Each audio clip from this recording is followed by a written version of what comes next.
Hi అండి, నేను మీ లత.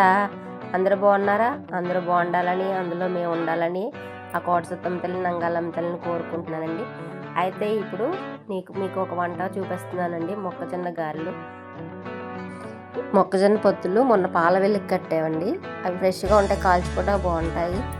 ఇప్పుడు నా 3 రోజులు అయిపోయింది కాబట్టి వీటిని ఏదో వంటకం చేయాలని ఈ గారెలు ప్రిపేర్ చేస్తున్నాను. చూడండి. ముందుగా పొత్తుల్ని ఒలుచుకొని ఆ పొత్తుల్ని చెరగాలండి. పళ్ళలో వేసి అందులో పొట్టని పీచని అలాంటివి ఉంటే మొత్తం చెరుక్కొని శుభ్రంగా అవి ఒక ముదిరిపోయాయి కాబట్టి ఒక తిప్పు మిక్సీలో వేసి కచ్చాపచ్చగా తిప్పేసి అది గ్రైండర్ వేసుకోవాలండి. ఇది చూడండి, నేను వేసాను. అలాగా కొంచెం కొబ్బరి కూడా వేసుకోండి, ఉంటే బాగుంటుంది.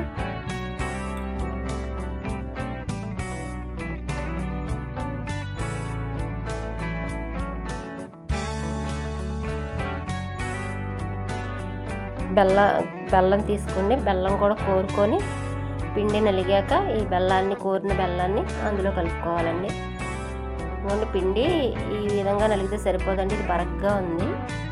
కొంచెం ఇంకా మెత్తగా నలగాలండి. చూడండి, ఇది బరగ్గా ఉంది కదా, కొంచెం మెత్తగా నలగాలి. నలిగాక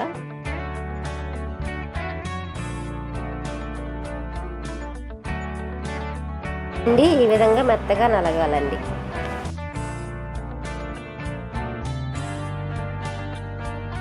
పిండి మెత్తగా నలిగాక ఆ బెల్లం పొడిని కూడా అందులో వేసి కలుపుకోవాలండి. కొంచెం ఉప్పు లైట్గా, కొద్దిగా సోడా ఉప్పు కూడా వేసుకోండి. సోడా ఉప్పు కొద్దిగా వేసుకొని కలుపుకోండి. బెల్లం మీకు తీపి సరిపడా కలుపుకోండి. ఆయిల్ పెట్టి ఆయిల్ మరిగాక కొద్దిగా చేతిలోకి అలా తీసుకొని నేను వేసే విధంగా వేసుకోండి.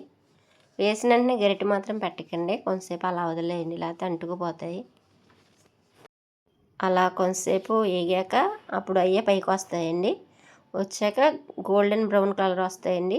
వచ్చాక తీసుకోండి. మరీ ఎక్కువగా ఏగనివ్వకండి, బ్లాక్గా వచ్చేస్తాయి. అందులో చూస్తున్నారు కదా, ఆ కలర్ వస్తే సరిపోతాయండి. అదండి, గోల్డెన్ బ్రౌన్ కలర్ వస్తాయి. అలా వచ్చాక తీసేసుకోవచ్చు. ఇవేనండి మొక్కజొన్న గారెలు. తింటే చాలా బాగుంటాయి, టేస్ట్ చాలా బాగుంటుందండి. 2-3 రోజులు నిల్వ కూడా ఉంటాయండి ఇవి. థ్యాంక్ యూ అండి. ఈ వీడియో కనుక మీకు నచ్చినట్లయితే లైక్ చేయండి, షేర్ చేయండి, సబ్స్క్రైబ్ చేసుకోండి.